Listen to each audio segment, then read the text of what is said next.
sini kami dari kelompok 3 kelas C akan sedikit menjelaskan tentang handout dengan judul penanganan dan pengelolaan limbah di bidang kuliner, utamanya menjadi biogas. Anggota dari kelompok kami di sini ada Aulia Nur Syahwa dengan NIM akhir 045, lalu ada Najwa Yudita Arwati dengan NIM akhir 049. Selanjutnya ada Risna dengan NIM akhir 132. Yang terakhir ada Samatria Barwati dengan NIM akhir 139. Pengelolaan limbah kuliner menjadi biogas.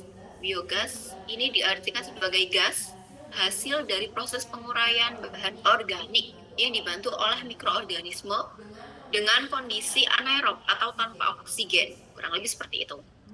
Nah, untuk gasnya ini didominasi oleh metana, CH4, dan juga CO2, karbon dioksida. Selanjutnya, bahan yang dapat digunakan untuk pembuatan biogas dari hasil limbah kuliner. Yang pertama ada kulit sayur dan juga kulit buah-buahan atau sisa makanan. Untuk keunggulan dari pembuatan biogas ini sendiri, yang pertama sudah pasti ramah lingkungan karena menggunakan bahan yang organik. Lalu yang kedua sebagai energi yang terbarukan karena dapat menggantikan sumber energi berbahan bakar fosil. Lalu yang ketiga mengurangi limbah rumah tangga karena limbah yang digunakan ini kan cenderung dari hasil limbah rumah tangga. Untuk kelemahannya sendiri, karena dia ini sebuah limbah atau sampah organik. Lalu untuk kelemahan dari biogas dengan bahan limbah sisa makanan, karena dia ini menggunakan bahan yang organik, otomatis dia itu cenderung berbau busuk. Lalu yang kedua, untuk proses fermentasinya itu dipengaruhi oleh cuaca dan juga ketersediaan bahan. Yang ketiga, minimnya teknologi karena tidak banyak orang yang memahami dan juga dapat mengolah limbah menjadi biogas. Tujuan dari biogas ini sendiri, yang pertama, mengubah limbah organik menjadi sumber energi yang terbarukan. Karena limbah kuliner ini itu dapat digunakan untuk memasak, kurang lebih seperti itu. Lalu mengurangi jumlah limbah kuliner yang dibuang ke tempat sampah, lalu meminimalisir dari dampak negatif terhadap lingkungan, salah satunya mengurangi polusi, lalu mengurangi ketergantungan pada bahan bakar fosil. Fungsi dalam kehidupan sehari-hari. Biogas mentah itu dapat digunakan secara langsung sebagai pemanas, teman-teman. Lalu selanjutnya, manfaat biogas yang lain, pengurangan limbah organik, penurunan emisi gas rumah kaca, lalu peningkatan kualitas air dan juga tanah karena mengurangi polusi udara dan juga polusi air, lalu menghemat menghemat biaya energi, lalu menciptakan lapangan kerja serta menjadi sumber pendapatan yang baru. Nah, selanjutnya pemanfaatan limbah sisa makanan dapur kuliner menjadi biogas, di mana membutuhkan alat yang pertama ada digester atau biodigester sebagai wadah penampung untuk mengurai atau wadah terjadinya proses fermentasi. Lalu ada tangki penyimpanan limbah, lalu grinder sebagai pencacah limbah itu menjadi lebih kecil sehingga dapat diuraikan dengan lebih cepat. Lalu pompa gas, di mana pompa gas ini itu berfungsi untuk mengalirkan biogas keluar dari digester.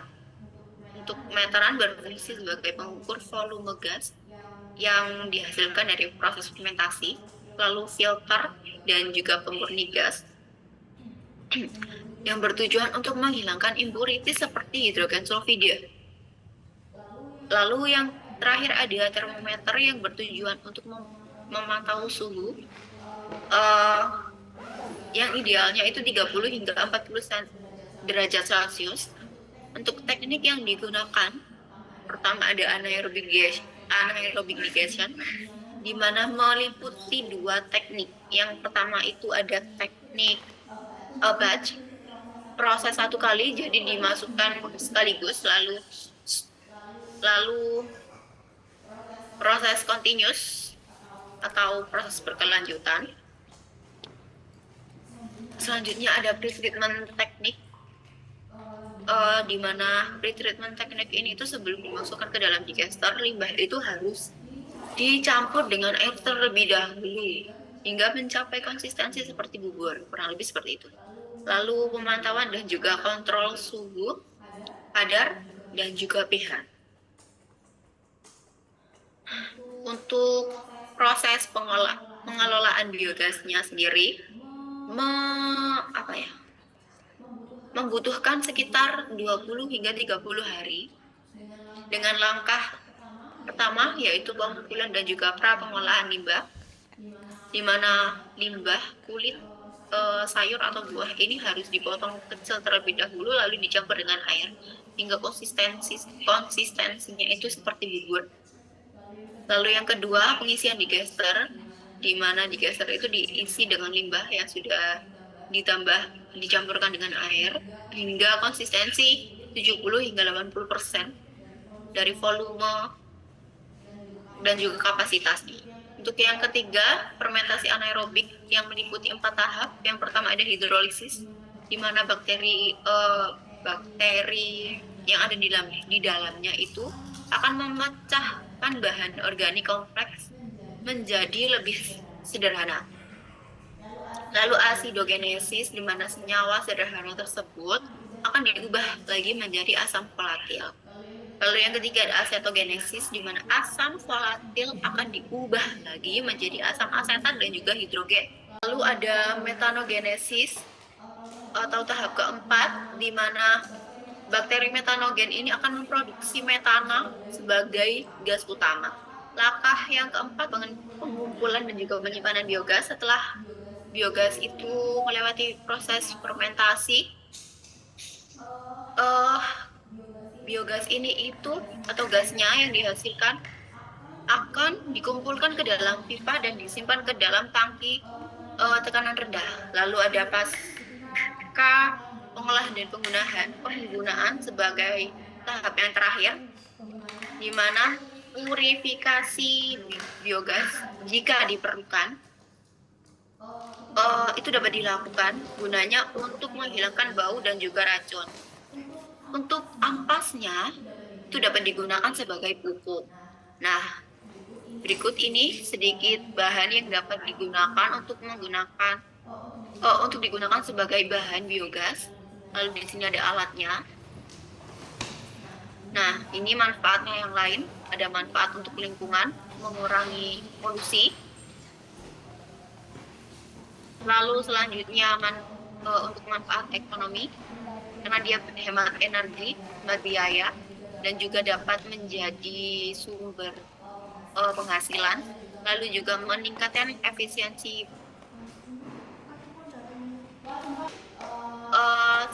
untuk manfaat sosial, dapat meningkatkan kesadaran terhadap betapa pentingnya pengelolaan limbah menjadi sebuah biogas.